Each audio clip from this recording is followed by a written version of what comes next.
चलिए खबर भारत में एक महत्वपूर्ण खबर पर हम चर्चा करेंगे। एक बड़ी खबर जो कि राज्यसभा चुनाव को लेकर है, उसकी तारीखों का ऐलान जो है वो कर दिया गया है। 10 जून को होगा राज्यसभा चुनाव के लिए मतदान। मध्य प्रदेश की 3 सीटों के लिए चुनाव, छत्तीसगढ़ की 2 सीटों पर होगा चुनाव। 10 जून को ही आ जाएंगे नतीजे। बड़ी खबर, 15 राज्यों की 57 सीटों पर होने वाले चुनाव। छाया वर्मा, राम विचार नेताम का कार्यकाल पूरा हो रहा है, वहीं विवेक तनखा का भी कार्यकाल खत्म हो रहा है। एमजे अकबर, संपतिया उइके का भी कार्यकाल खत्म होने की कगार पर।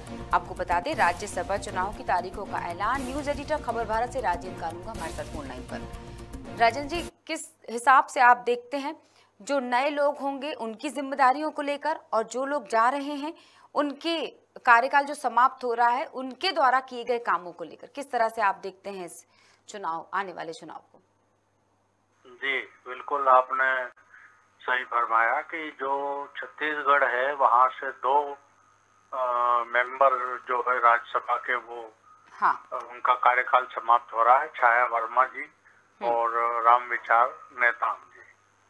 और मध्य प्रदेश में विवेक तनखा जी और जैसा आपने बताया भी जी एमजे अकबर और संपतिया उइके जी, ये इनके कार्यकाल समाप्त हो रहे हैं जी। और राज्यसभा के चुनाव की तारीख जो है वो तय हो गई है 10 जून, और उसी दिन रिजल्ट भी आने की संभावना पूरी है, या ये कहें कि आ जाएंगे। बिल्कुल।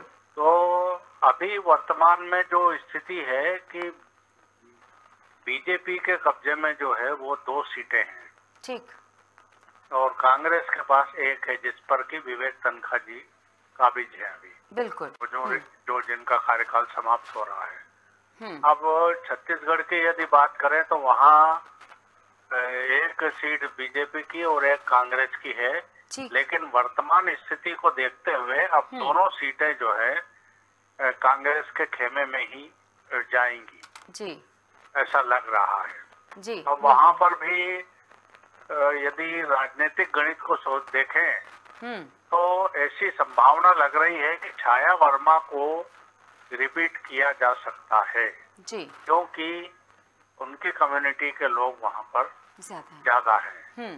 बाकी 1 सीट ऐसा लग रहा है कि आलाकमान दिल्ली से किसी का नाम भेज सकता है वहाँ पर कि इनको आप चुन करके और भिजवाइए ताकि दिल्ली से वो आ जाए जी। दिल्ली की प्राथमिकता रहेगी।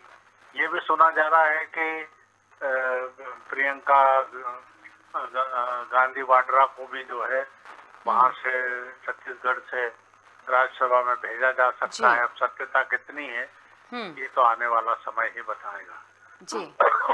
बिल्कुल। पार्टी की क्या राय आई है इसमें? पार्टी की तरफ से क्या प्रतिक्रिया? जो अपन बात करें जी, तो मध्य प्रदेश में बीजेपी की 2 सीटें हैं जी, और दोनों जो है वो बदलने की संभावना है। अब कौन इसमें नया दावेदार सामने आएगा ये अभी कहा नहीं जा सकता, लेकिन एक संभावना लग रही है कांग्रेस की तरफ से कि विवेक तनखा का रिपीटिशन होने की संभावना ज्यादा बन रही है। अब ये गणित कहाँ तक किस तरीके से सही आएगा ये तो आने वाला समय ही बताएगा।